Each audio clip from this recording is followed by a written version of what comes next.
Alexander Pope was an English poet. At the same time, he was also a satirist and also a translator during the Augustan period. This poem actually describes how this man is content to breathe his native air, suggests that he has succeeded in fulfilling all his aspirations. Steal from the world and not a stone, tell where I lie.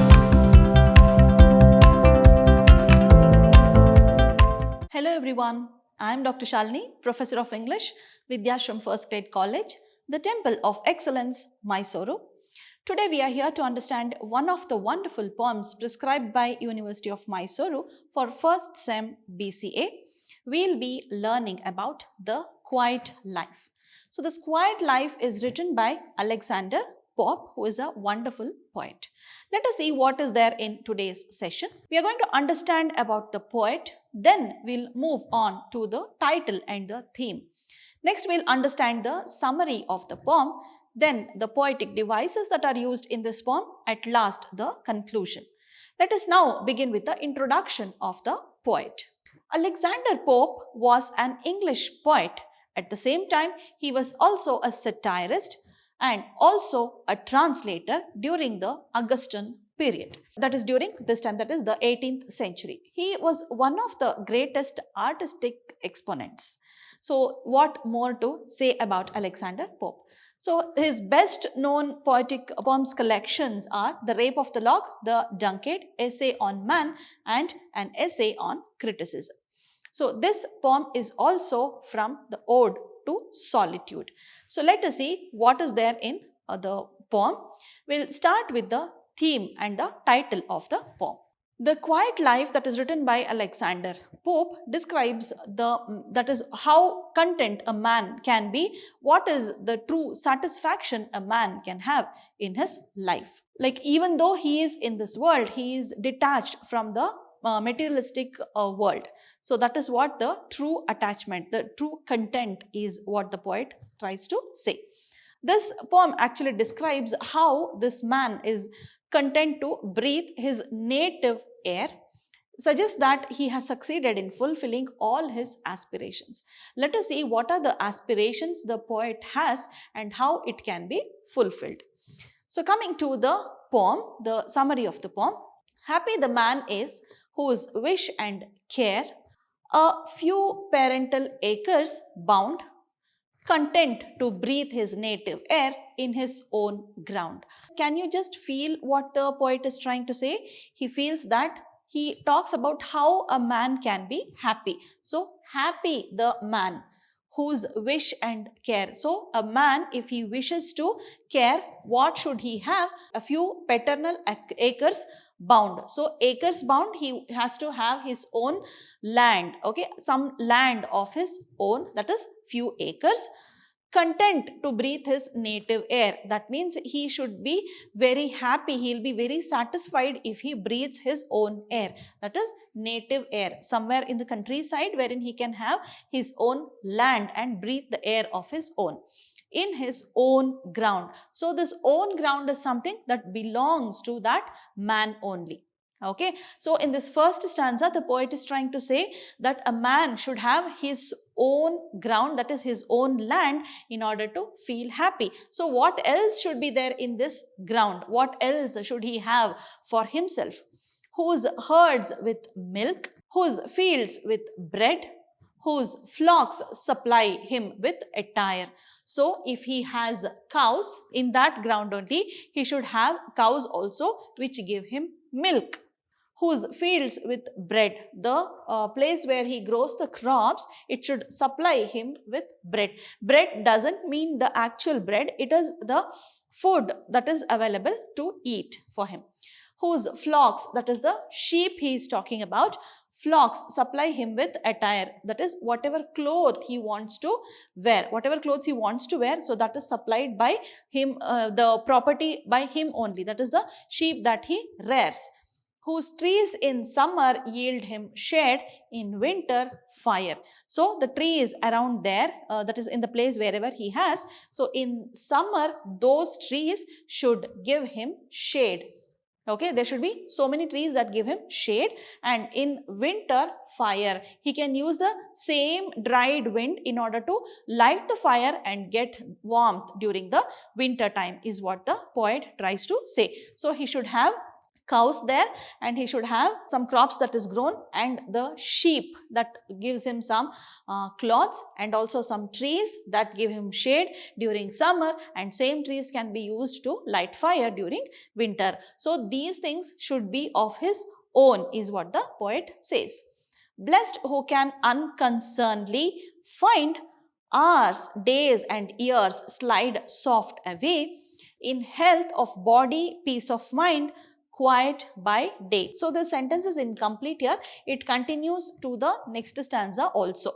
Okay. So blessed. So this word is nothing but blessed. Fine. Blessed who can unconcernedly. So he has missed one letter over here. That is just for poetic effect. This also for poetic effect only. Okay. So blessed who can unconcernedly find. So those people who find all these are blessed. In what way they are blessed? So they are blessed that in soft way, their hours, days and years, they just move on. Means they just spend their time, that is they complete their years with no stress at all, no worries at all, he says. In health of body, so the health is perfectly fine, that is of the body and also the mind. Okay, so they are healthy always. If they have all these, they'll be very healthy, and their days actually pass by like this, quiet by day. During the daytime, they'll go work in the farm, so their health is very fine. So they are very quiet without any stress and worry. Sound sleep by night. So mornings they'll be very healthy and all, there is no worry at all, and in the night they have their sound sleep by night. Study and ease together mixed. So study and ease, whatever they learn and wherever they spend time, they are all actually mixed. So this mixed, as I told you for blessed, this is also the same. This is mixed. It is written like that. Okay. So together mixed, sweet recreation. So that person actually will not need any recreation at all. Other than that, even though he spends some time there, so that will be recreation only. So whatever time he spends outside, that will be recreation. And innocence, that is no negative thought will enter into his mind at all. So the mind will be pure, it will be innocent. Okay. So and innocence, which most does please with meditation. And along with meditation, it actually even they do meditation, it will be very freely done, easily done, because they don't get any negative thoughts into their mind. They just finish that meditation like that only. So which most does please with meditation. So everything will actually add on to the life, that is the good life or the healthy life of that person. Thus let me live. So with all these, the poet wants to live. How does he want to live? Unseen, unknown. Nobody should come and see him. Nobody should know where he is. Means he doesn't want to get attached to anybody in this world, is what he says. Thus unlamented let me die. So when he doesn't have any attachment, what will happen? There is nobody for crying. Okay, so there is nobody to cry when he dies. So unlamented is he doesn't give grief to anybody when he dies. Nobody is ready to come and visit him also. Steal from the world and not a stone, tell where I lie. So he doesn't want any burial place also. So he doesn't want any stone also that tells where he is lying. Means after he dies, he'll be buried in some place, isn't it? And they'll erect a rock saying when this person died. When was he born? When did he die? So that also he doesn't want. He doesn't want to take anything from the world. He just wants to give back to the nature. So this is what the poet's feelings are. He wants to have something for his own, but he doesn't want to get attached to anything. So now we'll move on to the poetic devices. This is something new you are learning here. Caesura is a new poetic device that you're learning. This is actually a pause. due to the meter effect that is used in this poem. It can be either a comma, it can be a period, it can be a semicolon, or it can be a long dash or the hyphen also. Where you pause to give some effect, that is called as a caesura. Okay, so in this poem also you have caesura. How is it?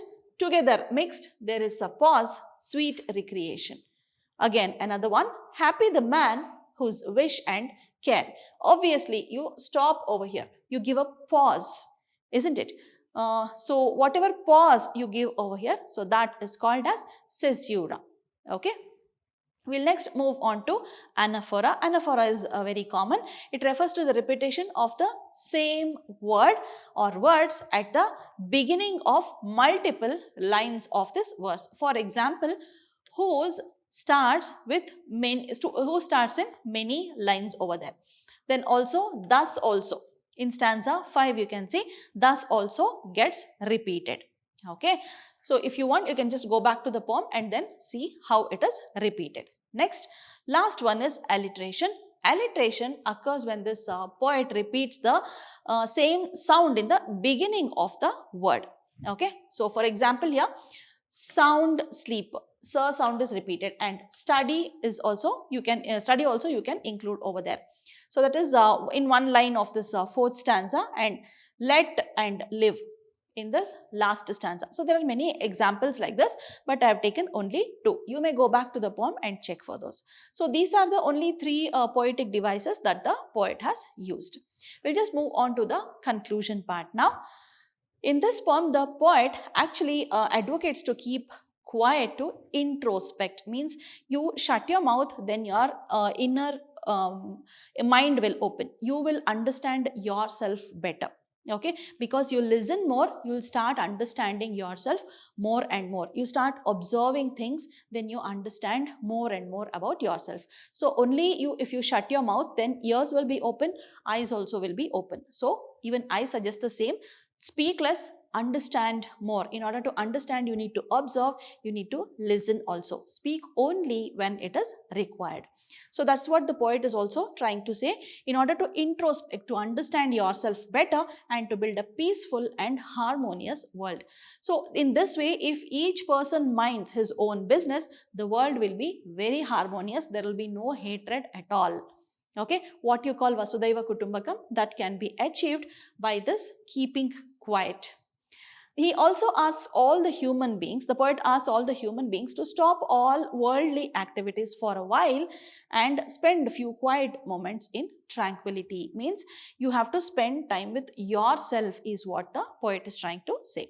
That is because if you have to understand others, you need to understand yourself first. If I cannot understand myself, then how can I be empathetic towards others, is what the poet is trying to say. So he doesn't directly tell it to the others, but he is telling it indirectly. So this way he is telling us to work about others also. Okay, think about others.